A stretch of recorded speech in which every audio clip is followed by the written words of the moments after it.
We are back on the Rational Boomer podcast. Hopefully, your day is going well. It is Thursday, and as so often the case, Thursday, Old Soul joins us. It's always a pleasure to see her. She makes the show better. Everybody loves you, and they've got good reason to. Welcome back, Old Soul. I'm glad to see your shining face today. You're a sight for sore eyes. Thank you. I appreciate it. I was listening to like some of the emails and stuff, and it's kind of odd for me because I don't know, taking credit and stuff is not really my thing. So I'm kind of getting comfortable with being uncomfortable when it comes to that.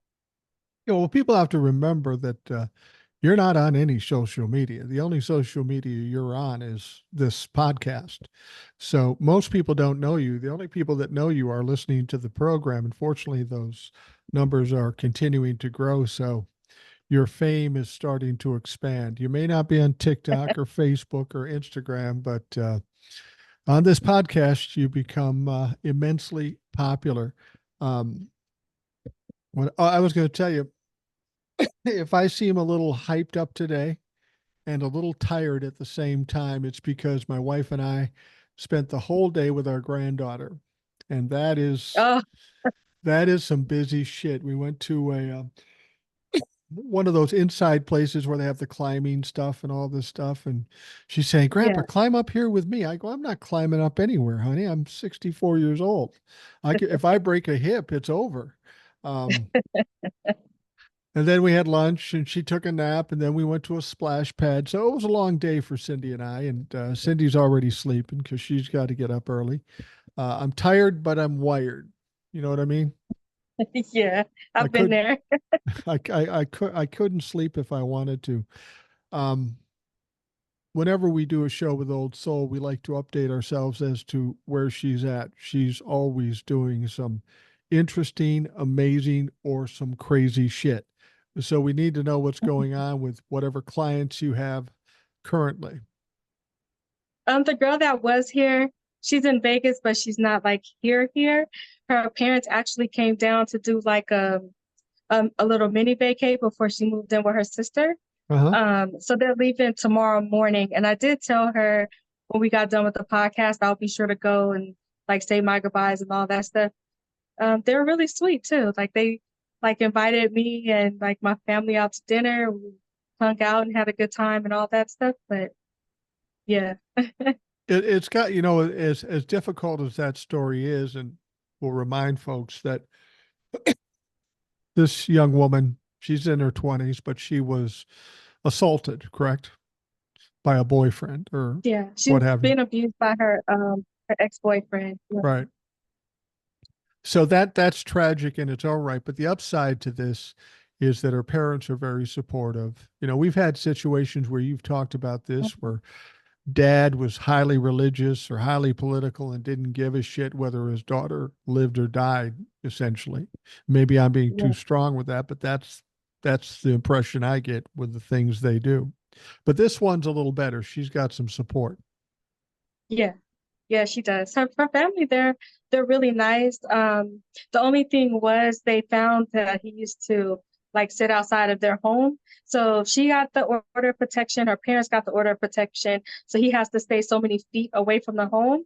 And he was like right up to that line. Like he would just park his car and like watch the home. So before they got on a plane to come here, they actually had to like call the police to I don't want to say mess with him, but kind of like go to his car, talk to him a little bit while they got in their car and went to the airport so that he couldn't follow them.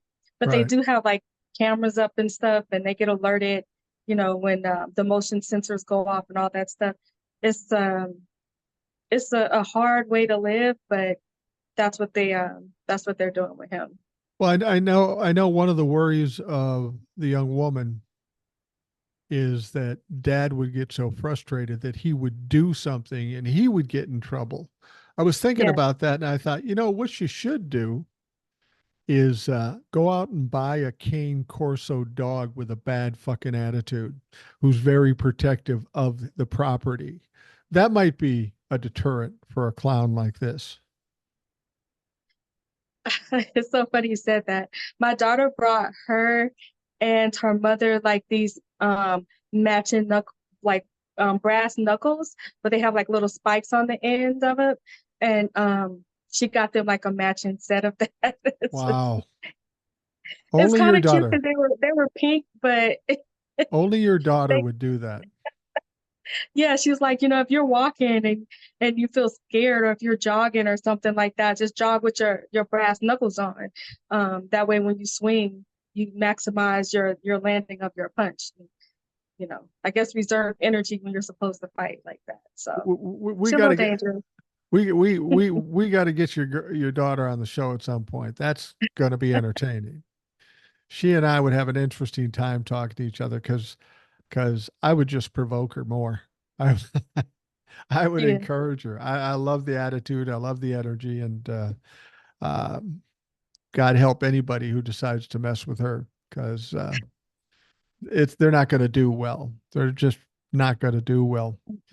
Now, before we got on the air, you told me about a story that I hadn't heard about. And what little you Oh, did tell me, it was pretty egregious. So why don't you tell us about that story? Because I don't think most people have heard it, and it's a fucking bad story. yeah. A lot of people, they don't follow some of the stuff that goes on within the Black community. And I don't know if it's just a distraction from Trump, the Republican Party. There's all this other stuff going on, that some of the stuff that we see as big news, it just takes the backseat to like mainstream people watching the news. But anyway, there's this couple, they met with white feathers, and they are in West Virginia. And so they would adopt Black children. Like they would specifically ask for Black children. And this is like a white couple, a little bit older. The children were 6, 9, 11, 14, and 16. And these were the children that they had. And so they adopted them and they put them in a shack and at their home. And it was, I guess, it was like a dilapidated barn type of thing. And they were making them do forced labor. Wow. The neighbors were like calling and reporting it. It was a couple of times that, CPS came out and they didn't really do anything about it, but luckily they got caught. Um, something weird was going on that I found out. The wife, her brother had pictures of the girls on his phone, so I don't know what that was about, but they were in pretty bad shape. Luckily, they were removed from the home. The white feathers were arrested. Their bond was $400,000. But today, the judge raised their bond because they actually posted that bond.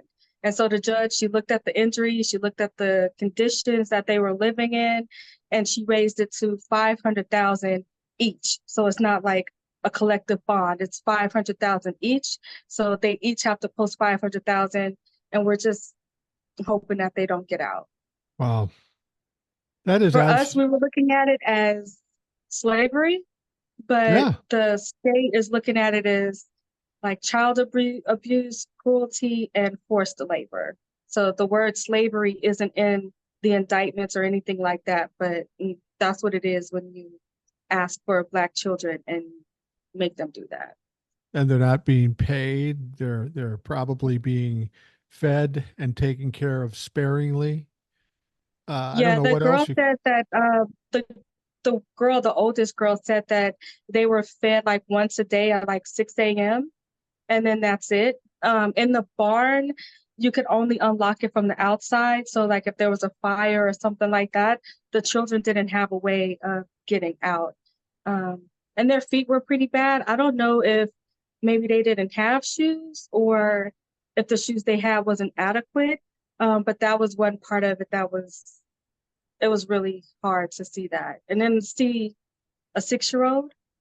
And then there was another thing too, when they got there, one of the children wasn't there, but come to find out she was with a church member. And so people were asking, like, how was like the church members around these children? They were homeschooled, so they wasn't in public school. Abusers love homeschooling. But they were asking, like, why is she around like church members and other people? If the neighbors can see something is going on, like why the church didn't say anything. I'm thinking, because I just saw like that Rudy and Freeman case, yeah. that in her church, she was like letting her children go work for people in the church, like leasing them out. So I'm thinking in this one that hasn't been determined yet, but I have a feeling that it's going to come back to the children being leased out to people in the church to work and that type of. And those people should be held accountable too. You know, that's the one thing about when I talk about evangelicals and I talk about the radical right religious folks, these people aren't of God.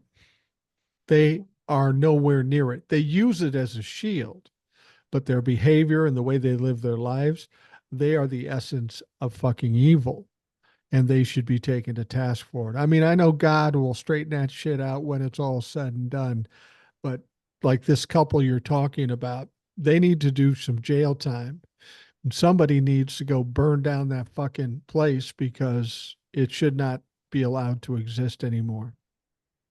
Yeah, it's pretty. I don't know. It's really like a heavy thing. I was Yeah. happy that the children were saved, but I was just sad that they went through that in the first place. I was watching like the local news to just kind of get the what is going on in the area, and I made the mistake of looking in the comments section, which I typically don't do with stuff like that. And one of the comments was like, what these people did was wrong, but at the same time, they shouldn't be in like blame the black mama because the kids shouldn't have been in the system in the first place. And so it's kind of like, yeah, what they did was wrong, but it's kind of a way to excuse and justify certain behaviors. So Well, lesson learned from you to stay out of comment sections. well, and there needs to be an investigation in the organization that allowed these people to adopt these kids. I mean, there's a lot Yeah, of people that are culpable in this whole situation. None of it could happen if one person did their job. And clearly, the organization that allowed these people to adopt them, this church who knew exactly what was going on. I mean, yeah, this is what you get when you go down to a red state in the middle of fucking nowhere, these rural Trump-fuck MAGA fucks. Um, they're all about treating anybody else that's not like them like animals. And there is no yeah, excuse for it. There's no explanation for it. It's not up for fucking debate. These people themselves are animals for doing this sort of thing, and they should be severely punished. But they're in West Virginia, so who the fuck knows what's going to happen there? yeah. We didn't even think the bond would get raised. We thought they would just be out and that's it. But luckily, the judge, she seemed like she overlooked everything and she's like, oh no, this ain't cool. So we were happy to have that. Like within our community, the way that we look at it is different than the way other people look at it, I guess. That's how you would say it. You know, But something. that's nowhere in the headlines right now. For us, it's a red flag if you have like an older couple in West Virginia living on a farm and they say, hey, we want to adopt children, but we only want to adopt Black children. That's it, that's all. And so for us, we were like, how did that not throw up a red flag anywhere? But Uh, not only that, but to allow them to adopt multiple 5 children and put them through this. you So know, the thing about it is if that happened and was exposed in a state like my state, Minnesota, these fucking people would not be able to stay in this state. They would be run out of the state and absolutely destroyed. But in West Virginia, I'm sure there are people down there going, that was a hell of an idea. Too bad they got caught. That's yeah, the unfortunate thing. We have people in this country that think that way, and that's what needs to change. We can't change their minds, but we need to, like I've said before, push them back under the rocks from whence they came. And the only way to do that is through the election thing. And it's fucking sad when I hear that sort of thing. I, I was out with my granddaughter and I see all these little kids and it really fills my heart because I see all these little kids being little kids playing. They all come up to me. I don't know why, if I got a grandpa vibe or whatever. They just stand there and look at me and then they smile at me. So I talk to them a little bit. And I'm thinking, how in the world could anybody even conceive of harming a child, any child? It's fucking amazing to me that that happens. yeah. It's unfortunately happens more often than we think. Yeah. Um, I don't know what to say. I think I was happy that they're still in jail for now, and we'll continue to follow the case. I know for sure the brother having pictures of, the girls on his phone, that definitely needs to be checked into. And he was the one that posted the bail to get them out. And then also they were around members of that church and no one said anything. It was the neighbors who were ringing the alarm on what was going on. So it's deeper than just those two. And it's like just seeing everybody else just out there and these are the only two sitting in jail. It's pretty sad. Yeah, it is. By all means, follow that story. I'm going to look it up tomorrow when I'm doing TikToks and stuff because that's something that needs to be out there. There is no excuse for that. And if that's the level of humans we're dealing with, they need to be exposed for who they are. Now, with Old Soul, we talk a lot about the abortion issue because, as most of you know, she's kind of a oasis to those women that live in states where abortion is illegal. Actually, there's two things I want to talk about this. And when they're in a state where it's illegal and they need an abortion for medical reasons, for whatever reason, she opens the doors of her home so they can stay with her. And the level to which she takes care of these young women is truly amazing. And I know people that listen are admiring you for it and are amazed by it. I heard some facts, and maybe you can give us further insight. We're talking about Texas. Texas is where they essentially have banned abortion. There's a new number that came out that 13%? 13%, right? As of since the time that they made abortion illegal, infant mortality, infant death has raised by 13%. That's not insignificant. What we don't hear about is how many more women are struggling medically in addition to that 13%. How many other women have died beyond that 13% of children? I mean, these people in Texas, the legislature, the governor, everybody that's involved here. I said this once before, and some people kind of gave me shit about it, but fuck that. I agree. This is the only way to explain this. This is a Republican war against women and children. It's fucking crazy. I just want to add one more fact in here, then we can talk about this. Okay, 13% more infants die because of this abortion ban. There's another figure that came out. You know what the leading cause of children's deaths in this country are? Guns. Guns. Not car crashes, not problems on the schoolyard, guns. That's the ironic thing here. These people want to protect fetuses, but they're allowing 13% more people, more children to die. And the leading cause of death is guns. And these same people support the Second Amendment. There's no other way to look at this other than this is a war of the Republicans against women and children. I'd be glad to debate it with anybody who wants to debate me on it, but the facts are the fucking facts. Yeah, these are the same people who are putting the 10 Commandments, like forcing the 10 Commandments into schools. Yeah. But are fighting against free lunches in the schools, which is insane. They fight against, like, there's states who have declined Medicare and Medicaid expansions in their states. And the reason that they're able to do that is because they say it's a state's rights issue. Right. So I have the right to deny healthcare to the people in my state. Amy Coney Barrett referenced that when she did her decision today with Idaho, that you have to chip away at that and then bring the case back to us. So a lot of people are looking at it as a win, but it's not. Well, let's talk about that. We haven't the pro-life party is okay with 13% raised in infant mortality. it's not surprising at all. Um, I know that there's people who haven't seen this, but I've seen it. So people think that the babies are born and then they pass away. But a lot of these women are told that this is a non-viable pregnancy. If you do carry to term and you give birth, the babies will be severely deformed, and every moment that they're alive, they will suffer. You're Right. talking about like babies who don't grow skulls, babies who have no limbs, babies like just the palm of your hand, maybe a pound or 2 pounds, with organs on the outside, or maybe they haven't developed organs.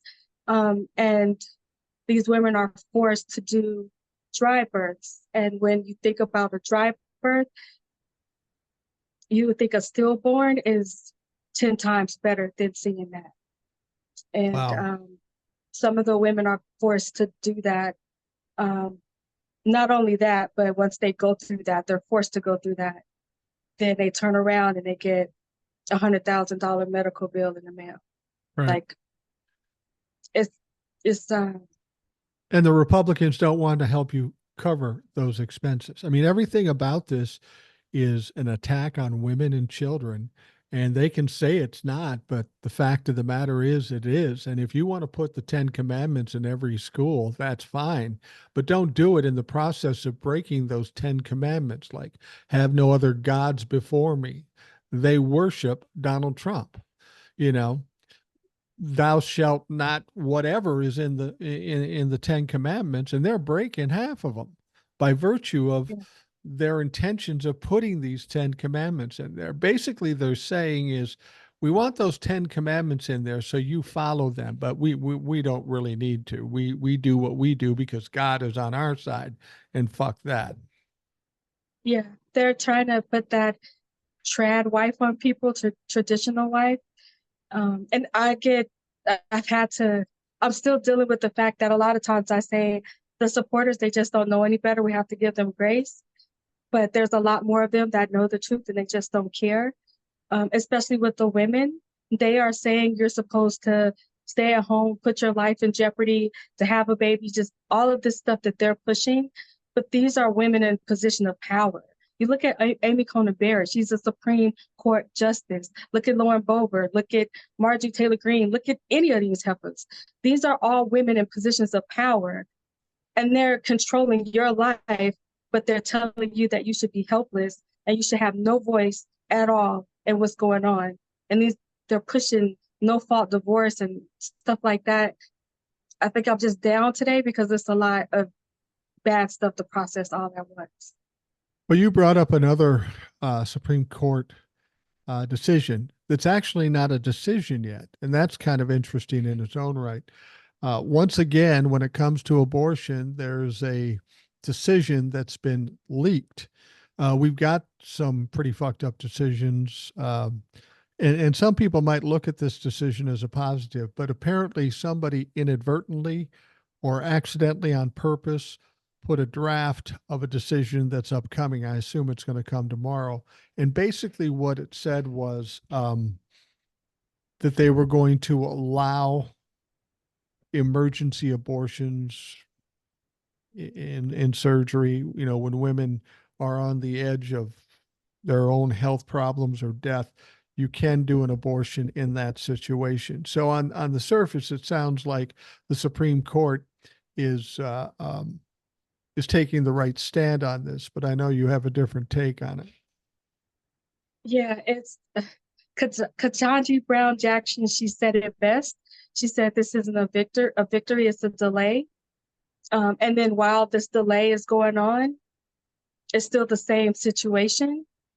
Because I don't know if you know what prompted this, but in Idaho, women were in the hospital, very, very sick, and they were getting airlifted to other hospitals so that they can get the care that they needed, because in Idaho, they wouldn't help them. Right. So not only are these women, they're facing sterilization, they're facing dry births, as I was explaining earlier, but the hospital bill that they get on top of that, and then you get another $50,000 bill in the mail for having to be airlifted to another hospital. This is what was going on there. So the doctors kind of You can't be mad at the doctors, but they came up with a solution to like, hey, if we can airlift these women to other states, then they can get the help that they need.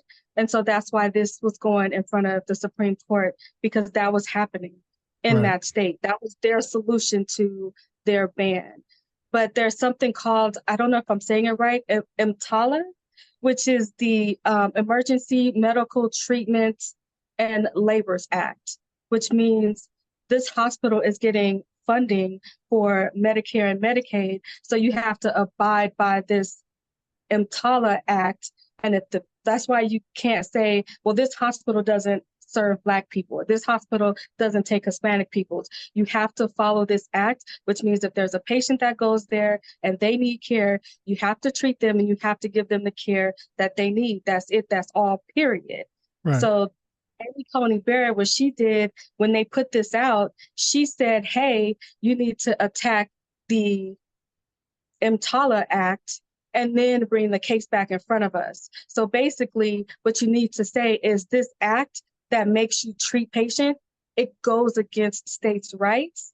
And so you need to make that argument and bring it back to us. Right. And I don't think people are seeing that. She basically said there's an act that protects patients and say you're a hospital, you have to treat people. You need to say that that act goes against your state's rights, make that argument and bring it back to us, and then you can get your full ban.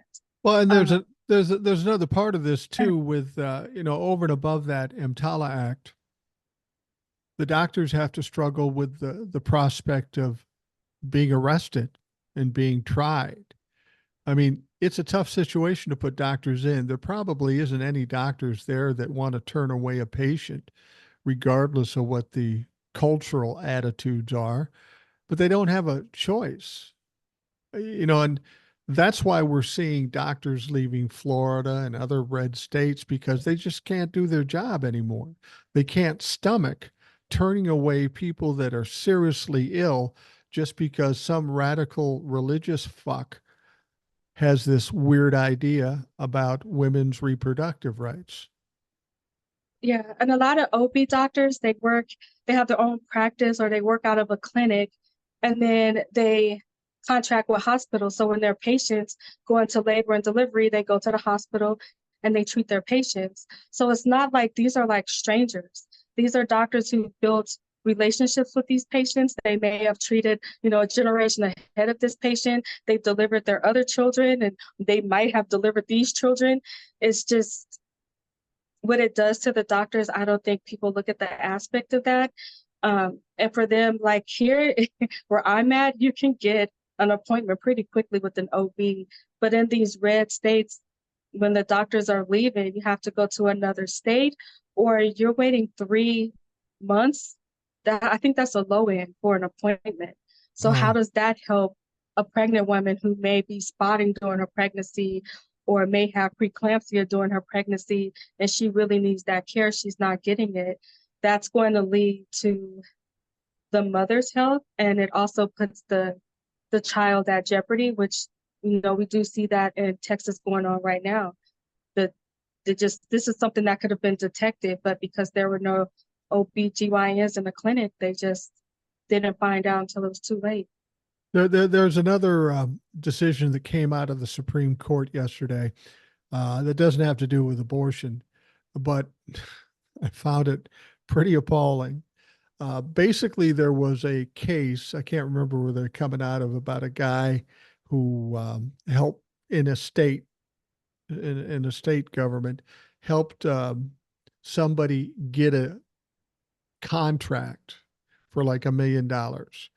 And then after the contract was given, that company gave that politician $13,000. And people were up and outraged about this because this sounds like an out and out bribe. Seems like an easy call for the Supreme Court, but you got to remember we got some motherfuckers on the Supreme Court taking bribes, so maybe they have a different attitude. What they found was it's perfectly legal for a politician to get a gratuity after the fact. Yeah. Now, apparently, they're making the distinction that If you would have been paid that before it happened, that might be illegal. That might be a bribe. But after the contract was given and then they give money, it's perfectly fine. I don't know. Any way you color it, that's a fucking bribe. And our Supreme Court said that's so fucking K. Yeah, and then you have Donald Trump coming behind saying, you know what? Gratuities, no tax. Right. Um, it's so orchestrated and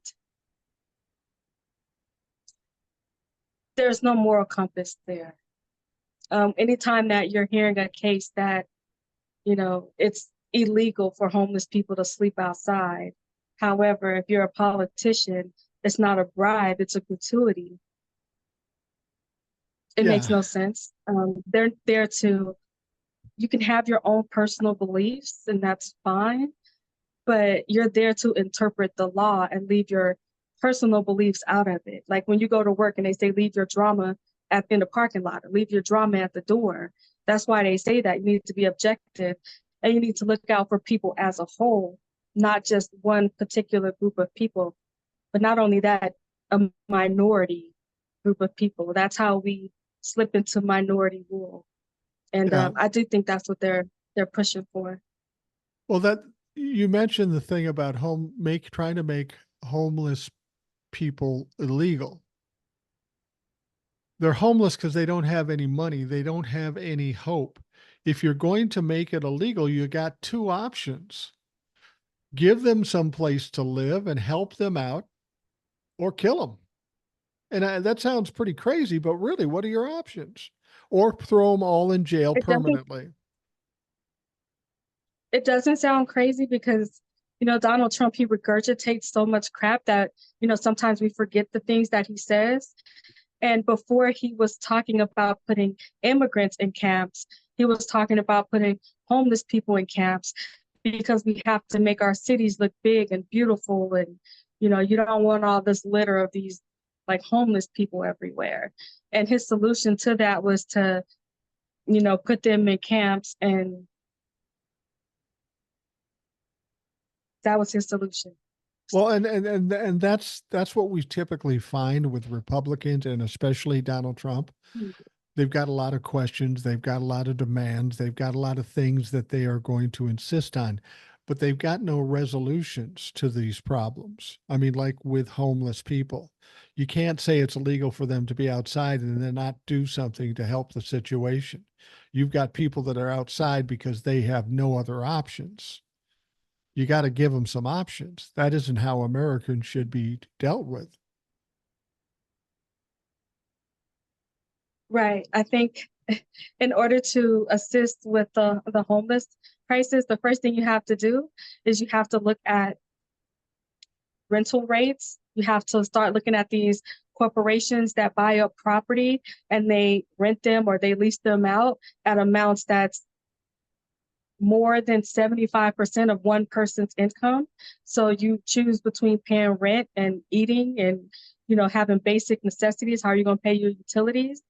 They have to look at the housing crisis. That's not something that they want to look at. So they just try to put this, I don't know, they look at this is not a complex problem. We can just put them in a camp. They don't Right. look at people as they're human. They don't see a life when they see a person struggling. To Right. them, I really do think Donald Trump looks at them as like they're just dirt. They're just littering and making this state or the city just look bad instead of Right. looking at them as people and wanting to address their problems and their needs. There's no compassion there. There's no empathy there. Donald Trump is somebody who's been bankrupt and had no money before, but he got bailed out of those situations. And he has no interest in helping bail out other people at all whatsoever. Well, None. I think Donald Trump may have a change of opinion because he may be homeless himself soon. When he's out of jail, if that ever happens. It's the one thing the Supreme Court has not done, though, as yet, has not come up with a decision as to Donald Trump's claim of absolute immunity. And I've talked about this on TikTok. I said, look, it wasn't a hard question. They shouldn't have taken up this question. And just by virtue of taking it up, then having Jack Smith say, we could hurry this up and just get this done and save a lot of trouble, and they refuse. And then when they look at it, oh, yeah, we'll take that up. That's an interesting thing. And by virtue of delaying it, they committed, um, in my estimation, committed something that's unethical. They are, as supposedly an unbiased body, they are supporting Donald Trump. They are helping Donald Trump. They are helping the Republicans along the process. And to add insult to injury, we are now getting decisions, and I guarantee you they will wait till the last day and the last minute. And as that last decision about immunity goes out, whether it's for or against Donald Trump, it'll be like an Elvis concert. They'll send it out, and then you'll hear an announcer go, "Ladies and gentlemen, the Supreme Court justices have left the building," because they're fucking cowards. Yeah. Yeah. I've said this before, and their recent decisions with the prick zone, the Idaho ruling, I think that they are going to just send it back Yeah. with, I don't even want to say small hints, because they're pretty much saying what it is, like, hey, word it this way and send it back to us and we got you. I think what they're doing right now is just trying to stall until after the election. And then all of the stuff that you want, the bans, everything, word it this way and send it back to us and we'll implement it. I think that with this one, it's going to be the same thing. They're going to send it back. They're going to ask for maybe more specifications, maybe, curtail it a little bit, and then send it back to us. I think it's just a complete stall tactic. That's Absolutely. it. That's all they're trying to do. And that is corrupt in my mind for any Yeah. court, let alone the Supreme Court, to be complicit in something that's breaking the law. We have a broken Yeah. Supreme Court, and if we have a broken Supreme Court, we have a broken democracy, and that needs to be fixed. What amazes me, though, am I am I smarter than Supreme Court justices? Am I smarter than Republicans? Because they're all hoping against hope that Donald Trump will get to the election and win and fix all of this. You and I both Yeah. know, if we look at the fact, he has no fucking prayer of winning, no prayer. And the debate he has going on later tonight, which we'll talk about in the next segment, may end it for him, depending on what he does. Don't they see that he's not going to win, and now they're going to have the Democrats to fucking deal with? It amazes me they will walk it up to the last minute. I think with the Supreme Court, they're looking a little bit further than Trump. I think the way that they're looking at it is, okay, let's say Trump loses, but what does the House and the Senate look like? And then they're going to base their decisions off of that. If this is legislation, or if this rulings that they can push through with no pushback, depending on what the House and the Senate looks like, they'll rule one way. But if it's a majority Democrats in both chambers, they'll rule another way. And I think the rulings will be kind of a way to keep Democrats and progressives off of their butt, so that they can just kind of like lay low until they can get another Republican in there, and then they can ramp it back up again. Well, I think they're making a strategy not based on Trump, but based off of the House and the Senate. And then even the immunity thing, if Trump wins, we already know what their answer is going to be.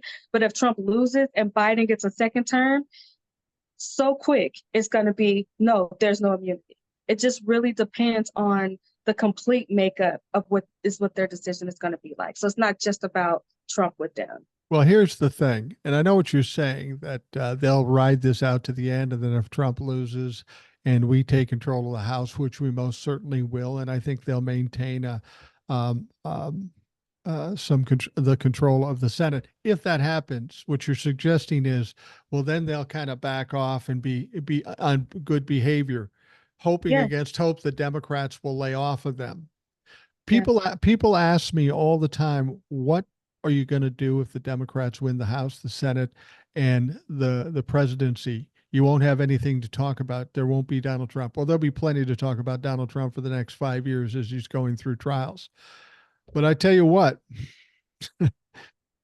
If after January 20th, when Joe is inaugurated as president of the United States, if our Democrats lay off of the Supreme Court because they're backing off, I'm going to be talking Yeah. loud as a motherfucker because what happened in the Supreme Court in the last 8 years has done a lot in trying to destroy this country. If the Democrats don't Hmm. step up and go hard against the Supreme Court and try to fix it, I'm going to be as mad at the Democrats as I am the Republicans. So God help them if they do. I'm going to, what little thing I can do, I'm going to stir fucking the wasp nests because that's bullshit. They need to fucking go and finish the job. I'll be right there with you. I do think that they're looking at past behavior, and sometimes past behavior, it is a way to predict future behavior. However, I do see, especially in the House, there's a lot of like new blood within the Democrat Party that's in there that's not going to drop it. It's not going to let this go. They're looking at the way it used to be, but I don't think that the House and the Senate can go back into those old patterns and expect to continue to win elections. It's not going to work like that. Plus, we have younger people within our party that I Yeah. believe they'll pick up that mantle and they'll keep pushing. Like as long as we're pushing, they will keep pushing. Um, so I do think that they're making a mistake when they're calculating that we'll just go back to being diplomatic and playing by the rules and all this other stuff. And we've watched them do nothing but break every norm and every rule for the past 8 years. And I do mean all of them. Name Right. one norm or tradition that Republicans kept to. Not one. So You, that we have no reason to trust that once we're in power, it's like, oh, okay, it's norms and tradition. We don't do that anymore. No, we're going to do what we need to do, and you can just go out there and talk your trash. I'm you, cool with that. you can call me a grumpy, vengeful old man, but for what the Supreme Court has done up to this point, there is no redemption. Yeah, At the very least, Clarence Thomas and Alito have to go, yeah, or at least be neutralized somehow by stacking the court or something like that. But they can't come back from this. They can't all of a sudden be on good behavior and say, "Oh, okay, now they're okay." Because they won't be the next time they have the opportunity. These are vile people. These are corrupt and criminal people. They should not be on the Supreme Court, and they need to be extricated from the Supreme Court if we hope to have any decency in the Supreme Court. yeah. I have trouble sleeping without a sedative sometimes. The amount of blood that these people have on their hands, and they go home and they sleep just fine. And they wake up in the morning and they do it all over again, no problem. I can't wrap my mind around that. I know that they do, but I just don't know how any human can feel like that towards other people. You know who's got to be having the toughest time with this? I mean, it's hard to imagine we as a people aren't having the toughest time. But when you look at whatever Ketanji Brown writes, she's about had a fucking enough about this. Yeah, She's yeah. had enough. And I don't know what she can do about it because she's the newest member of the Supreme Court, but she's getting a little tired of it. And God help them if they get an angry black woman deciding to do some shit because she'll fuck some people up. She's It's a smart. 6-on-3 fight. I mean, how do you this insane? You know what I'm hoping against hope that the DOJ after the election. I mean, we know that Thomas and Alito they're looking to retire, assuming a Republican gets elected president. So they're of that age to retire. I'm hoping that the DOJ can find some shit that they actually broke a law. They're not immune from the law in any way. Um, and maybe go to them and say, listen, you're either going to get indicted or you're going to fucking retire, one of the two. And that would be a generous thing to offer them. They should just indict them and fucking be done with them. But just to get them out of there. And if they got them out of there, that would be a big change because we'd have a couple Democrats in there and the Democrats would have a one person lead. and hopefully we get some normality. I don't know if they can do that or they would do that, but that's my fantasy. Young men have crazy fantasies. That's my fucking fantasy. I think they're cowards. I think if Congress pushed for ethics and oversight, I think that's enough to make them say, "All right, I'm retiring." Because I do think that they will be afraid of skeletons in the Yeah. closet, bodies in the backyard that they don't want dug up. So I think that they will get out before they get outed, shall I say. I think just oversight and ethics is enough to make them bow out.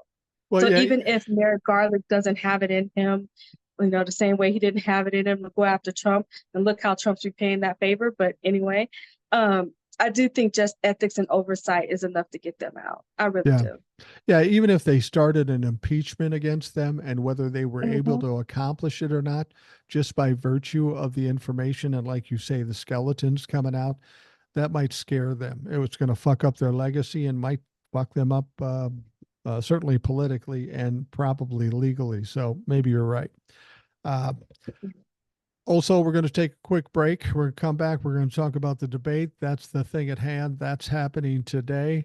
So it's going to be interesting to see what happens with that. We'll take a quick break and we will be right back.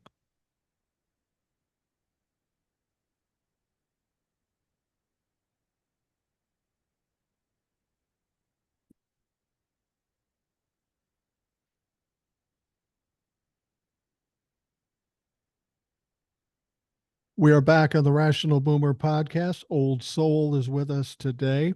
We're going to get into talking about the debate. That's the story at hand. That's what's happening tonight. Um, but you had something else you wanted to bring up since we were talking about healthcare and that sort of thing. And this is kind of an important issue that people may not understand and is pretty crucial. Yeah, I forgot to mention it in the first half. But what red states, especially Texas in particular, they know that women are getting out. They know that is women like me who exist who will take them in and help them. So one of the things that they are trying to do, I heard someone talk about it a couple of weeks ago, but I had to wait. And then I heard we talked about it on a conference call earlier. They are going after health insurance. So what, now if you're traveling, like let's say you come to Vegas and we're hanging out and you break your hip, like you told Junie, you just go to the hospital with your insurance. They, patch you up and you go. So what they're trying to do is make anytime that you have an out of state claim, they'll leave that claim pending and you have to submit the hospital records and then they'll cover it and you just pay your regular copay or whatever. But now what they're doing is certain things won't be covered under health insurance in their state. So anytime you get any kind of like abortion care or any kind of reproductive care in another state in a hospital, they're trying to implement it to where those claims will be denied and you'll have to pay the full hospital cost of that visit.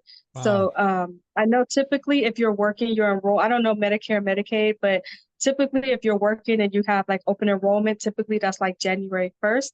Right. So just make sure that you look at like your in-network and out-of-network information. That way you know what you're subject to if you have to go to another state. So Yeah. I just I forgot to say that. And that's something that, they do know that people like me exist and that these women are getting care. And so they're trying to figure like, well, how can we stop them from getting care? HIPAA is protecting these women right now. So they're not able to get records and stuff that they need. Also, there's a couple of layers before they get to me. So they're kind of hard to track. So they're trying to figure out a way to get that information and they're trying to use insurance companies to do it. And again, I'll say it when you hear a story like that, with all the other parts of the stories we've been talking about, this is literally a war on women and children. I keep saying that because people need to hear that. It's not like, oh, they just have different ideology or they believe in God and all this stuff. This is literally a war against women and children. It's killing women and children. It's putting women and children at risk. And there's no two ways about it. And Yeah. it's If frightening other to think that's happening. Yeah, if other states, it's kind of like I don't want to say just it's just pure evil, because it's Yeah. like, well, if other states are going to implement HIPAA and they're going to protect you, then we're going to make you file a claim. When they file that claim, that's all your medical records right there. That's all they need to know.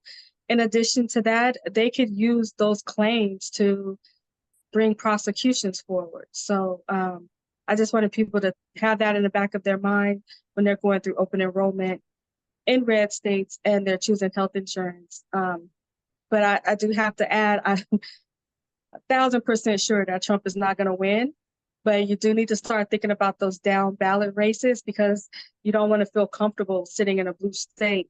Because if you don't have the House and the Senate with the Supreme Court that we have, you may not be safe forever. So I just wanted to, Absolutely. I forgot to mention that before, but thank you for letting me get that out. No problem. That's good information, important information, and we have enough problems with health insurance. I mean, you get your packet for health insurance. I haven't read the whole packet. I don't know all the ins and outs. I just want to go to the doctor, get it taken care of, and have it handled. Unfortunately, the state of our healthcare at this point, that isn't always the case, and it's good to know at least ahead of time what's going on and what to watch out for. Um, we're sitting here on Thursday. We're actually recording this about 10:30 on Wednesday night, my time, Central Daylight Time. It's earlier where Old Soul is because she's in Vegas. She's 2 hours earlier. Uh, but as you're listening to this podcast, we're waiting with bated breath for this debate that's coming up. Now, I've said all along, I'm not sure he's going to show up because this is damned if he does Yeah. and damned if he doesn't. But we're getting pretty close here. I have a feeling he may show up, and he may be sorry that he showed up. And I will tell you this, just based on what I know about Donald Trump and Joe Biden, I know you're not in the most uplifting mood right now. But if you want a good laugh, if you want to be entertained, and you want to have some fun, watch that debate tonight because it's going to be a shit show. I am going to be tuned in. There's no way I'm not. I No. think that what Donald Trump tried to do now, normally MAGA, they're pretty unified across board. I think this whole Biden is on drug thing, it just it falls flat. And part of the reason that it falls flat is a lot of Americans, not just MAGA, but a lot of Americans have experience with drugs themselves, or they know someone who is on drugs, right? And we all know what Adderall does, and it doesn't cure dementia. No. However, if you were trying to make that argument, I think if they would have stayed on brand and they all would have repeated the same thing over and over, that it could have maybe landed, but it's not landing now. One of the ways that Trump screwed himself up is when when Fox came out with that poll saying that Biden was ahead. The first thing Trump said was, "Don't watch Fox, it's fake news." And Fox is like the main ones out there pushing the Biden is on drug thing, right? So Right. you just turned away hundreds of thousands of your supporters from Fox News when you wanted them to hear what Fox News said. That's stupid. We all have experience with drugs, and we know that Adderall is not a cure for dementia. That doesn't make sense. But not only that, but just 2 nights ago, Trump did an interview, and he said that Biden's prep was him standing up for 90 minutes. That was his prep. So he's still telling people that he doesn't know what time of day it is. He can't stand for 90 minutes. He's so stupid. He's still saying Sleepy Joe is incompetent. He doesn't know where he's at. Trump is saying that when everybody else is saying he's going to be jacked up Joe. So it's not hitting because they're saying different things and there's no cohesion there, Right. which, I mean, Trump's narcissism will not allow him to say Biden is going to be jacked up on something to the point where he could outdo me. But not only that, even if he was jacked up Joe, that would explain Joe Biden. But how does that explain how bad you're going to be? Well, yeah. Some people are, I'll just say this about Donald Trump. This is the essence of a narcissist and a bully. He insisted on a debate. And Mhm. he is the essence of that old saying, his mouth wrote a check that his ass can't cash. Yeah. Because if he doesn't show up, he's a pussy ass bitch. If he does show up, he's going to get absolutely decimated. And people will say, well, they probably told him to calm down and not lose his shit. But here's the problem. He still is convicted of 34 felonies. He was still found liable of rape. He is still found uh, of all these crimes and all this evidence. And do you Yeah. really think that when Joe Biden triggers him, and make no mistake, Joe Biden has been training to trigger this motherfucker. As much as they've told him to stay calm, you think he can? Hell no. I could trigger that motherfucker in about 2 seconds. Yeah, but his supporters won't buy that. And the reason they won't buy that is because one of the selling points of Trump is he says whatever he wants and he doesn't listen to anybody. Right. So if you come to those people who say, Trump, he just tells it like it is. He says whatever he wants. He doesn't listen to nobody. Nobody tells him nothing. But then you've been saying that for 8 years. But then you try to tell these people, well, he was low energy because people told him to calm down. That doesn't compute to the Yeah. image of Trump that they have in their mind. So they're basically going against everything that they pumped into these people's brain for 8 years. You think within a couple of weeks you can tell them the opposite and they're going to roll with that? Well, It's the, not the, going th- to happen. the thing about it is people always say that, well, you'll never change the base's mind. I know that. So why bother? We're not worried Yeah, about the base. We're but worried about the moderate Republicans and the independents who may be on the fence and get to see this. And this is why I think this could be a turning point, depending on how it all goes. Because if you're talking about Republicans, they're watching Fox, OAN, Newsmax, and they're not getting all the information. They're not getting the negative part of this. But this debate, everybody's going to watch. It's going to be live. It's not going to be edited, and it's going to be on every network. yeah, So a lot of people are going to watch it. You know, people like you and I that will see what we expect. But there's going to be some other people will have their eyes open. Now, again, the base may not open their eyes because they're dumb fucks, but there's going to be a lot of people that just never heard the things that Donald Trump says and what he's capable of and incapable of. And it's going to be an eye-opening moment for those fucks. yeah. And Trump, I believe they're trying to dry him out, which is basically detox him from all of the crap that he's on, because people forget that he still has to take a drug test for his probation officer, right? Right. Um, I don't think they're going to risk giving him substances to get him through the debate, knowing that he has to turn around and give a UA. I don't think that they will do that. If it was me, I would recommend it because I'd rather take the hit there than to take the hit politically. And then also, Trump is known for delays and BSing around, so maybe he can extend that drug test somehow. I don't know, but he's between a rock and a hard place. I'll Well, just he put it like is. that. Well, I've known some people that have been on drugs and have gone to rehab and dried out. And I know you have too. Um, if they are Yeah, in fact trying to dry out Donald Trump, that doesn't make his mind any sharper. It doesn't make his it mind, does not. it's going to fuck him up worse. And to be honest with you, I'd be surprised if they had much luck keeping him dry. Because we know with people that are addicted to something, uh, they go to rehab, yeah, giving it up, but they can't help themselves and they fall off the wagon 10 times before they get rehabilitated, oftentimes. So it wouldn't surprise me, Donald Trump, with all his worshipers, maybe getting something in the back door. Because he doesn't think ahead. It's all about now. I feel shitty now. I need Yeah, it now. I'll get it. And tomorrow I just won't do it. And that's what I see Donald Trump doing if they're trying to dry him out. yeah, not only that, but if you are drying out, which it seems like he's doing over the past few weeks, if he's drying out and then you turn around and you go right back into the level that you were at before, that is not good. for It you could to kill do you. that. You got to It kind could of like ease back into it after you've been drying out. that could kill you. Just saying. Yeah, And for those who are listening in audio, I got both hands with fingers crossed. it's so dangerous to do that. I his handlers or whoever, they might try to like give him a little bit and say, "Hey, see how you do off of this."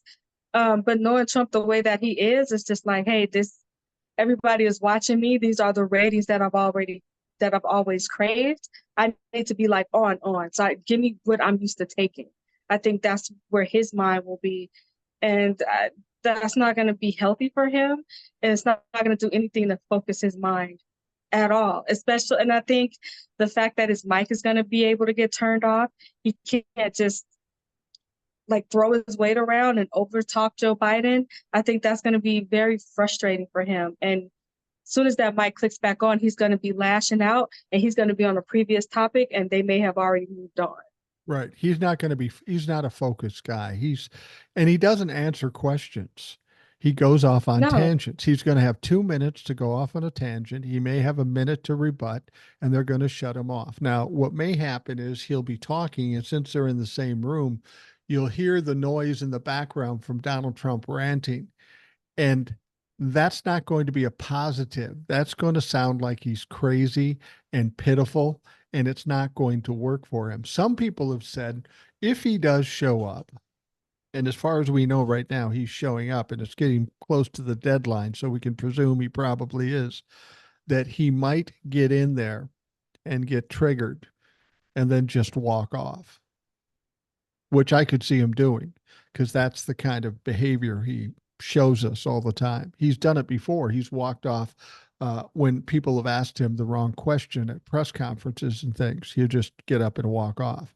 Or in interviews on television, he's done that too. So he could conceivably do that in this. He'll say, "Well, these people, Jake Tapper and Dana Bash, they're they're biased and they're coming after me. So fuck this. I'm done. I'm walking off." Hoping that people will think he's a tough guy for doing that, but that's not how it will be perceived. the base may look at it that way, but what an ad for Joe Biden. Yeah. Like, I stayed here to fight for the American people, like I've been doing with the Chimps and Science Act, with the infrastructure projects, with lowering the cost of insulin. I always stay and fight for America. What does Donald Trump do? He walks away. He runs away. He tries to cover it up. He doesn't do this. He's only fighting for the rich people. He couldn't even stay during a debate and make his argument against you after he wouldn't even make an argument against you for the primaries. Like, Right. how do you even how do you give somebody that kind of ammo against you? I think if he was going to bow out, he should have did it a week ago, which I Yeah. thought that he would. But playing it this close to the date, I think he will show up. And if he doesn't, it's just it's an amazing ad for Biden to capitalize off of. But And this is, independents will look at that as like, oh wait, he's just gonna leave us hanging? well, Yeah, he's been leaving y'all hanging. What do you the thing about it is Donald Trump has a history of walking things up to the last moment of the last moment because he thinks he can pull it off. And then at the last minute, Yeah, his handlers convince him or he gets scared and he walks away. So, as we're doing this podcast, we don't know that whether he's showing up or not. We presume he is because we haven't heard otherwise, but it's conceivable that at the last moment he might do it. And the closer he is to the debate, if he pulls out, the worse he looks. You're right. He should have done it a week ago, made up some kind of excuse, but it's too late now.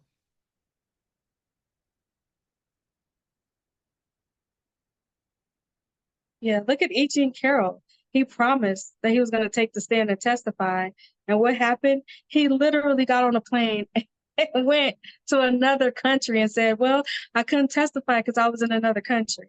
Right. Even with the last trial, well, if I would have got on the stand and I would have lied, they would have held me accountable. Oh, There's God always an forbid. excuse. There Yeah. is no excuse for this one. Um, yeah, his base they'll excuse it, but they're not a majority of the American people. Right. So I do think he doesn't have a choice but to go there, sit his butt down, and do the best that he can do. I, I don't think he has any other option. Well, and you made a point just a second ago, and I want to bring it up again. I would imagine that Joe Biden's advertising and PR people are just rubbing their Hmm. hands together. That whole 90-minute debate is going to have soundbite after soundbite that they can use against Donald Trump. They got to be licking their chops Yep. at this point. I just imagine them all sitting in like the situation room, which Go, I that's got not what that it's one. for, but I just have this image of them just sitting there and they got their laptops and their tablets and they like, wait, I got that one right there. Okay, Ben, you got that one. All right. You know what I mean? Because I do think it'll be just coming so fast. Like you have to have multiple people keeping track of this stuff because what he says is utterly ridiculous. One of the things that I think he's going to repeat that is going to turn into an ad, and I just have a strong feeling, is when he say America is happy with abortion being a states' right issue. Everybody is happy with it. Everybody likes it. He's not going to be able to help himself but to brag about that. And that in and of itself, anytime he says that, that's all going to be in an ad. It's going to be in an ad. And if he backs off abortion, then the evangelicals and the radical right are going to roast him. You know what I think is the biggest problem Donald Trump has in the debate? Mouth. Well, his mouth, yeah. But here's the thing. It's his mind that I'm worried about, or he should be worried about, because as much as they're cutting off the microphone, there's no audience. The really big thing here is no notes, no documents. He can write notes, but he can't read notes. He's going to have to answer everything off the top of his head. He's going to have to remember answers. He's going to have to try to compile them in some kind of uh, conceivable answer that people can relate to. And he just does not have the capacity to do that. I think when it comes with the people, typically we fall back into like who we are, like authentically who we are, right? Right. And I think with Trump, like at his core, he's a narcissist. And he is not going to be able to help himself but to slip back into that. Absolutely anything he can take credit for, he is going to take credit for it. I don't think that may be the goal plan going into it. I think he might try to spin it at first, but he is going to slip right back into it. He's not going to be able to help himself. He's not going to be taking notes because I hate to say it, but his reading, writing, and comprehension skills is like at a third grade level. Right. And so when you're dealing with complex issues, that just doesn't cut it. And I think that with Trump trying to like think, listen, and take notes at the same time, that is way too much overload for his brain, what's left of his brain. And he is not going to be able to do all of that at once. So he's going to do what he can, which is listen to what Biden said and just automatically like go back at him. It Right. doesn't have to be any substance to what he's saying. There's not going to be any policies there. It's just going to be him being argumentative and trying to be combative with Joe Biden. And I think Biden will make a more substance issue. And I think he'll be more policy driven. And Trump doesn't have any policy outside of take away rights of the people that we don't like and kick all the brown people out. That's his Right. policy right there. Well, I think what Joe Biden needs to do is he has to be aggressive in this to a certain extent, but he's also got to maintain some stableness. I think what he needs to do is he needs to, like in a boxing match, sting him with some jabs, like 34 convictions, like rape, like Roe v. Wade, and then just settle in and answer the question. Say something like, Yeah. well, my opponent who has 34 felony convictions would disagree with me, but here's what the situation is with Roe, and just give the story Yeah. and do the one thing that Joe Biden's uh, it's been a problem for Joe Biden. All the things he's done, all the things he knows and has said. A lot of people say they've never heard that. So since you got their attention, tell them all the things you did. Tell them all the things you believe. But also throw that stinger into Donald Trump to throw him off his game. It won't be hard. Yeah. I watch boxing as well.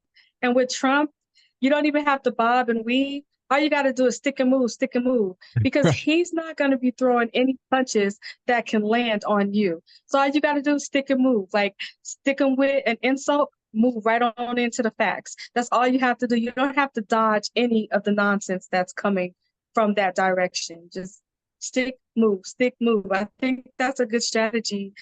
I do know that he went to Cap David for his debate prep, and Yeah. that's what he's been doing. So I think he'll be prepped.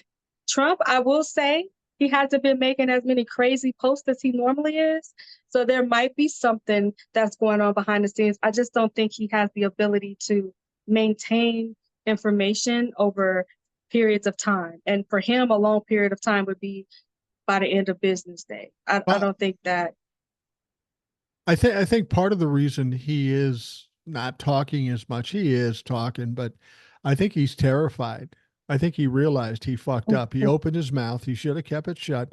There's never in history been a debate this early in the campaign, but he asked for it. Now he's saying it's a rigged Yeah. debate, but you asked for it, motherfucker, and your people agreed to the terms. It's not rigged. Um, but he's going to be asked hard questions. And if you watched what he did with Hillary Clinton back in 2016, the essence of his Mm, strategy is basically a Pee Wee Herman comment. I know you are, but what am I? That's what he basically does. mm. And that's not going to play well tonight. No, but a lot of people don't realize that how dirty Trump played with Hillary Clinton. Yeah. We know that Bill Clinton was a womanizer. We had his mistresses and everybody. Trump brought them there and had them in the audience, like sitting up front during that debate.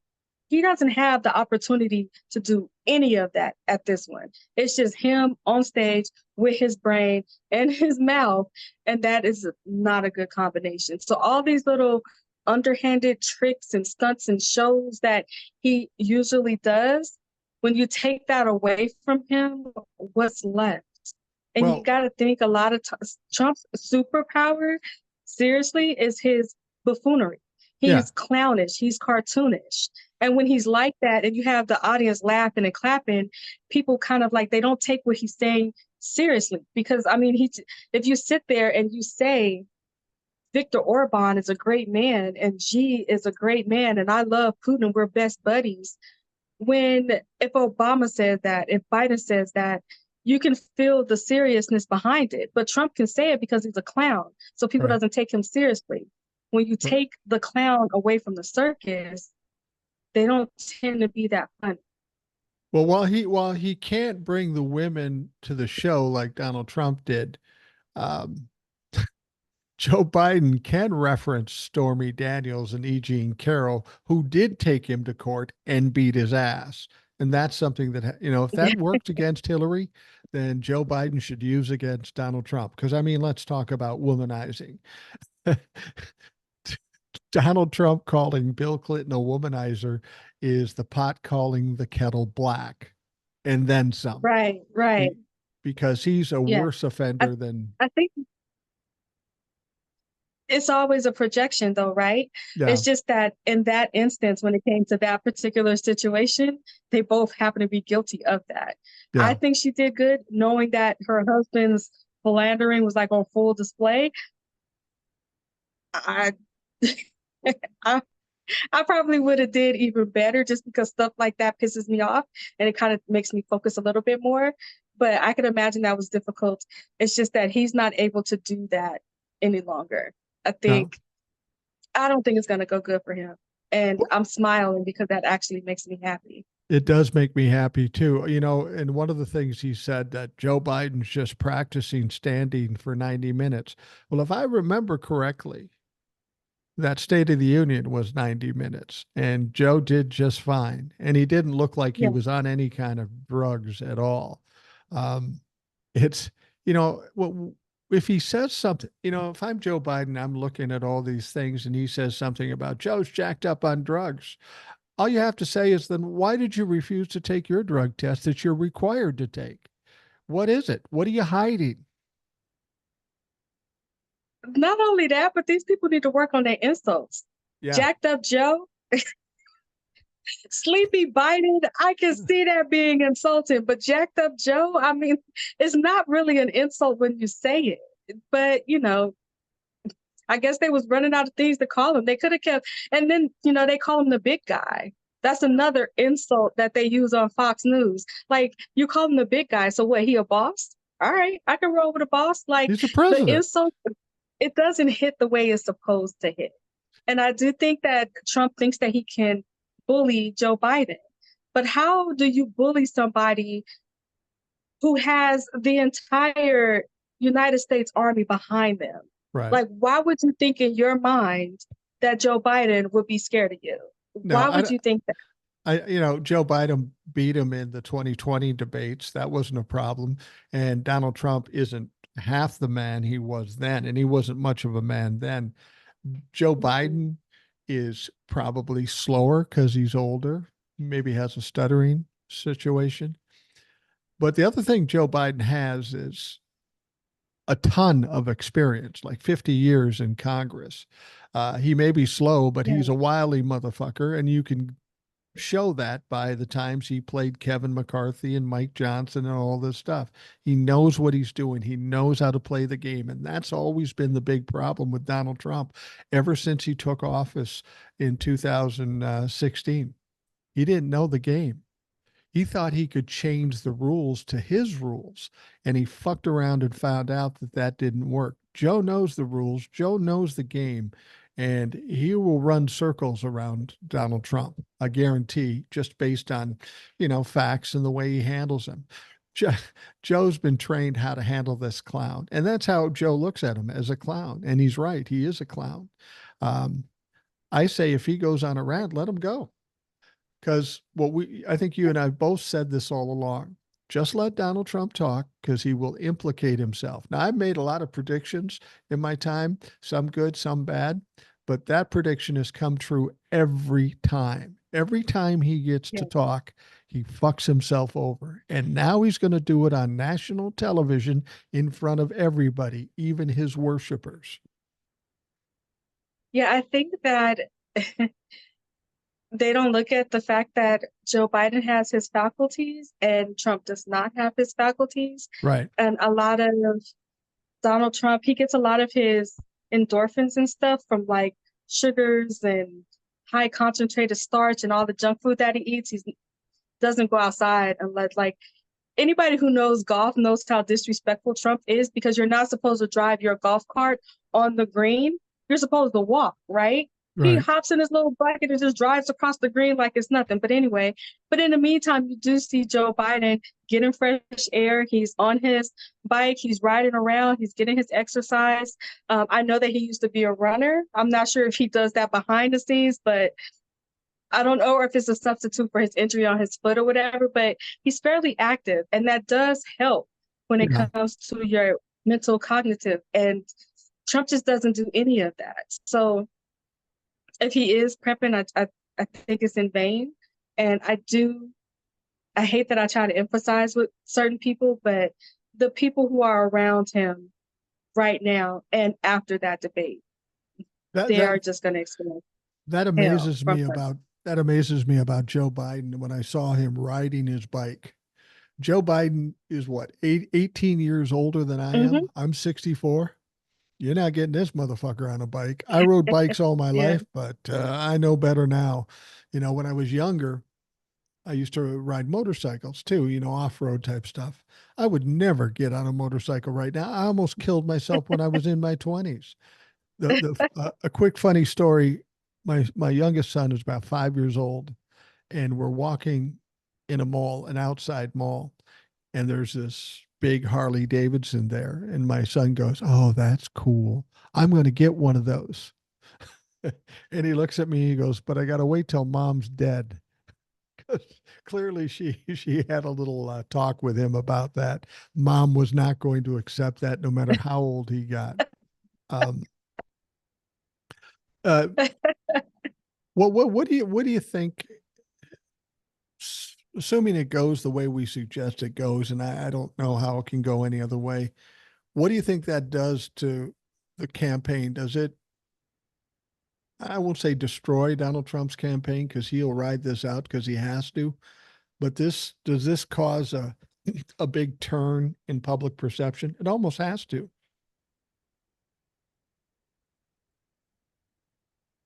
I do think the wind will be out of the sail and they're just out there drifting.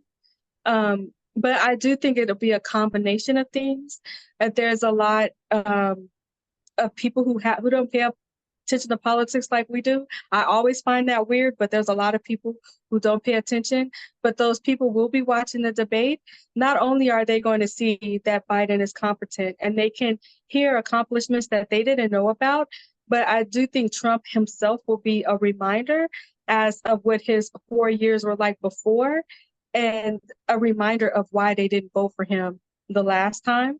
I think he's just a reminder of that train wreck and that 4 years that we went through before COVID, like bankrupting farmers, costing them billions of dollars with this stupid trade war with China. And Right. now you're saying you want to take what you did to the farmers and bankrupting them and costing them billions of dollars, and you want to put those tariffs on the rest of the American people. It makes no sense.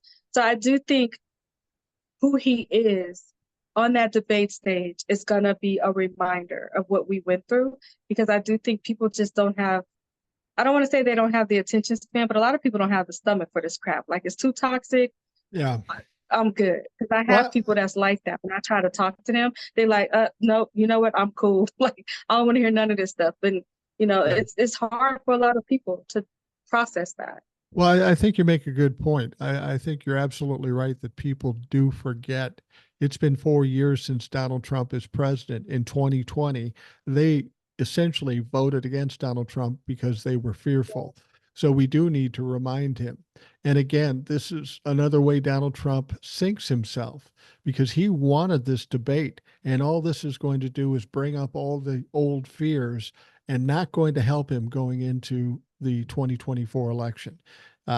This is going to remind a lot of people of what kind of fucking nutcase he is. And in fact, he's worse now than he was in 2020. So this can't work for Donald Trump in any way, shape, or form.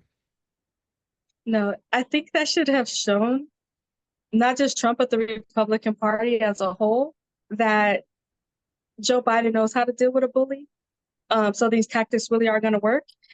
He waited until Trump was at his weakest when he was going through that court case.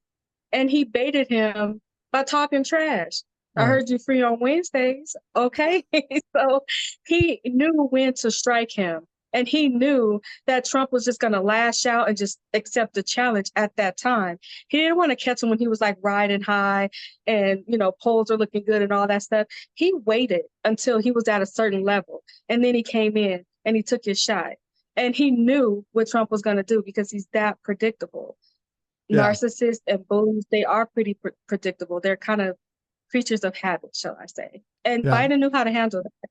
You see on Fox News, they're trying to, what's her name? He calls her milk toast. Oh gosh, Kayleigh McEnany. Right. When she said that Jake Tapper should be reading what people are saying on social media and he should curtail his questions based off of what people think.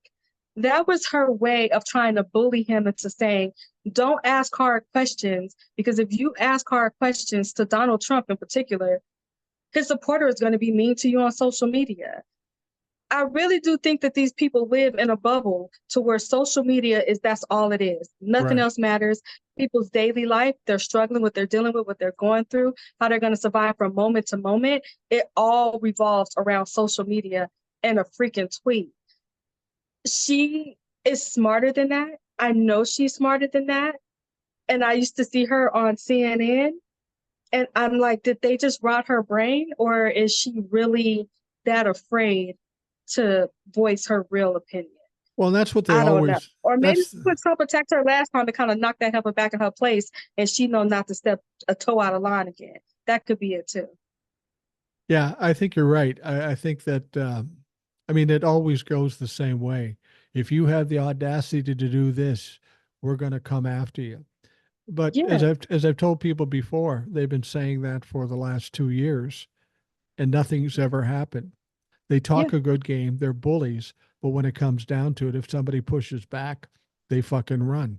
Kaylee McEnany, isn't she going to jail or some shit? Or what? Didn't she cut a deal? She has the audacity to come out and show her face after going through that shit. Jesus Christ. It just amazes me how people will hang on to the last moment. And then when it's all said and done, they'll be amazed that people will hold this against them for the rest of their lives. Their careers are done. Their credibility is gone. They're going to pay this price with carrying the stink of Donald Trump for eternity. And they just don't get it. Yeah. I think she should have, because people forget, just like they forget about Steve Bannon. Yeah, But Kaylee McEnany, she testified for the January 6th committee, right. and she was not testifying in favor of Donald Trump. But now that she's fallen in line and she's doing and saying what he wants her to do and say, then she's like the darling of Fox News or whatever. Yeah. It's the same thing with Steve Bannon. Like he stole $15 million from that Build the Wall scam that he had. $15 million. The feds arrested him on a yacht that he bought with the $15 million that he stole from y'all. Yeah. And Yeah. I think they survive not based off of Trump, but based off of Trumpism and just the pure cultist mentality that they have. And just the stupidity of these people, because you're not supposed to steal $5 from me and go buy a hamburger, let alone steal $15 million from my people and go buy a yacht. Yeah. And I'm supposed to have anything to do with you ever again in your life. It's insane to me, but I do think that's Trumpism. That's Trump derangement syndrome. As much as they try to say we have it, that's exactly what that is. It's a disease, and it is rotting people's brain right now. It is a disease, and we're coming close to the end. But you brought up Steve Bannon. I just want to talk about that quickly. Ooh. Steve Bannon is 3 days away from being put in jail. Now, he thought he'd be put in a club fed. We found out that it's going to be a little harsher than that. I don't know how harsh, probably not as harsh as if it was a black kid in Baltimore, but it's going to be harsher for him. And he is wiggling and waggling and trying to get out from underneath that sentence. The appeals court said, fuck yourself. And now Mike Johnson and Congress is trying to get the Supreme Court to take it up. The Supreme Court is done in a few days. They don't have time to take it up, and they'd be crazy to take it up. Nobody's going to keep Steve Bannon out of jail. He's going to jail as much as he might want to try to figure out a way because he's a genius. That motherfucker's going to jail. I was having a conversation on Juneteenth, and we were saying he act like they gonna put him in a cell with Fleece Johnson. Do Yeah. you know who Fleece Johnson is? No. Neither did the. We had to explain to people who didn't know who Fleece Johnson was. I'm gonna explain it to you so you get when my family say he act like he can put in a cell with Fleece Johnson. So you remember that show Lock Up Raw, right? Yeah. So they used to have docu-series on HBO before they went to cable news.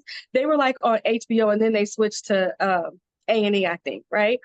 And one of their very first episodes is of an inmate. His name is Fleece Johnson. He in upstate New York. And they were asking him, like, hey, as a man, how do you survive in prison with a life sentence? Like, there's no women around. Like, what do you do? Fleece Johnson went into the history of why men sag. And in prison, you will sag to kind of let them know you open to do some other things with guys in there. And so he went into the history of, it's a fashion statement now, but I don't think they know where that came from. When you're in prison, you don't sag, and that's why you don't sag. Right. And then he said that what he likes to do is he likes to stand and watch when they bring the new inmates in, because he knows who he's going to prey on. Like, those are going to be his victims. And he's notorious for saying, and I know your audience is going to look this up. His name is Fleece Johnson. He's notorious for saying booty is more important than water. I have to have booty, but I don't always need water. Like, that's his claim to fame. And where he's at, they call him the booty bandit. So, so when my uncle says, Steve Bannon is acting like they just to put him in a cell with Felice Johnson. And we all start laughing. Like the girl that stays here, like a couple other people, they kind of like, who's Felice Johnson? What are y'all talking about? That's what, when we say, and you might see some Black people, I don't know how much social media you watch with Black people, they really are saying like, he not getting put in there with Felice Johnson, just go do your 4 months and get up out of there. Yeah. And that's what we're talking about when we say that, is booty is more important than water, the booty bandit, Felice Johnson. Well, So I'm he's not. not getting put in there with him, so we don't understand. It's 4 months. Yeah. Just go do your time. He could have been did that time and got out. Well, and that's the thing, I'll put it to you this way. I don't know much about prison culture. I've never spent time in prison. Um, but I would think even prisoners have standards. Felice Johnson don't play. Well, he don't play, but he's got to have standards. And I'm thinking Steve Bannon doesn't, if there's a row of them, he's not the one they're going to pick. That greasy No, motherfucker. the man looked like he got a bad case of the cooties. Like, I don't get it. It is just, it's bad. We say, I'm gonna lay down. So if you are one of those people, like let's say you get 3 years in prison, and after a year you come up for parole, and they want to let you out, and then you do 2 years on parole. That'd be your 3 years. There are people who will say, no, I'm just gonna lay down. And what that means is, I already know when I get out, I'm not gonna be drug testing. I'm not gonna be checking in with no probation officer. I ain't gonna do none of that. So I'm just gonna lay down in here and do my whole 3 years. That way, when I get out, I don't have to worry about it. So I don't understand why he just didn't lay down in the beginning. If they would have told me you did this and you get 4 months, I would have had absolutely no time laying down for 4 months. I don't want no early release. I don't want to do none of that. Just give me my 4 months and let me get up out of here. Right. People do that for 2-3 sentences. They lay down for that. And he's been fighting this case the whole time. And he has the nerve to say, I'm an important person. It's too close to the election. I can't go to jail. And sweet and innocent, sweet and innocent little old soul giving us a course on prison culture. Thank you for that. I appreciate that. You're welcome. But now he's upset because he fucked around and found out that he's going to be in the 4 months leading up to the election, and he's so important. He's an advisor, and he has a podcast. Everybody's got a fucking podcast, but he should have done the 4 months. Well, at least just you're got not it going over to with. with Felice Johnson. Felice Johnson. I'm thinking Felice may not be with us anymore, but you think you could get Felice Johnson on the show? You think you could get Felice Johnson on the show? That would be an interesting one. That's a prison that even I won't go into. Yeah. I'm good. I'm good. I'm good. Wow. I wouldn't go in that field. Not at all.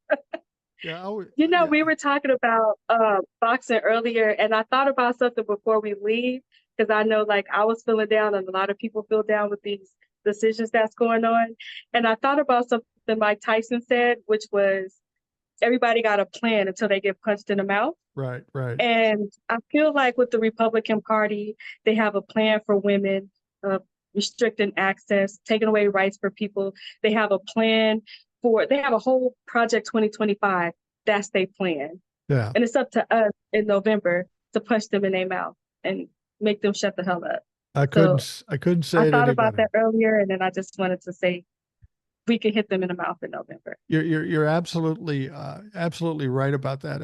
I remember that quote, and that was a great quote. There's another quote from wrestling, WWE wrestling. There was a tag team that was the Road Warriors.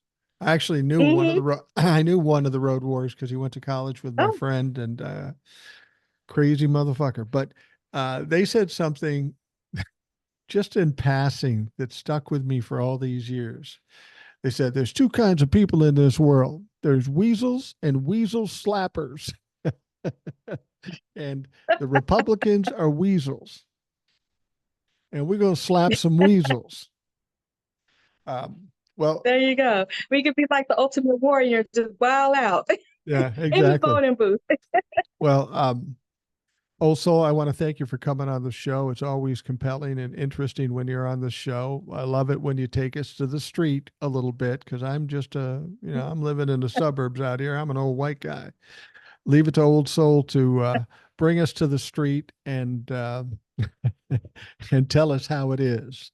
Now that you've explained to me about prison culture, I have less interest of in going into prison, and I didn't have any interest before. So anyway, thank you for coming on, Old Soul. We always look forward to having you on and get some popcorn, get some soda, whatever you got.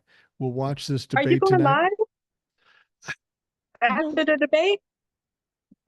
I don't know. I've got somebody who wants to be on the show. I don't know. I probably should. I probably People gonna should. want your insight. Yeah, yeah.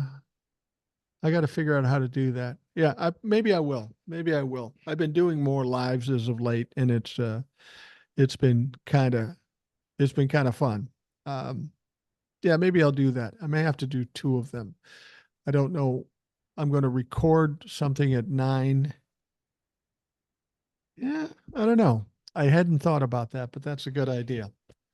I'll figure that out. I'll figure that out. Anyway, well, thank you for coming on. I appreciate it, and hopefully, things will give you reason to be a little happier and a little more upbeat. I don't like seeing you down and depressed about this. It's all going to work out in the end. We just got to ride this shit out. We can do it. Just a few more months, we can get there. We can The absolutely get Supreme there. Court, boy, Yeah, they gotta absolutely. go. Yeah, thank you. Well, thank you very much for coming on. For those of you listening, I want to thank you for taking the time out of your day. I um, I hope you have a great day, and we will talk to you again tomorrow.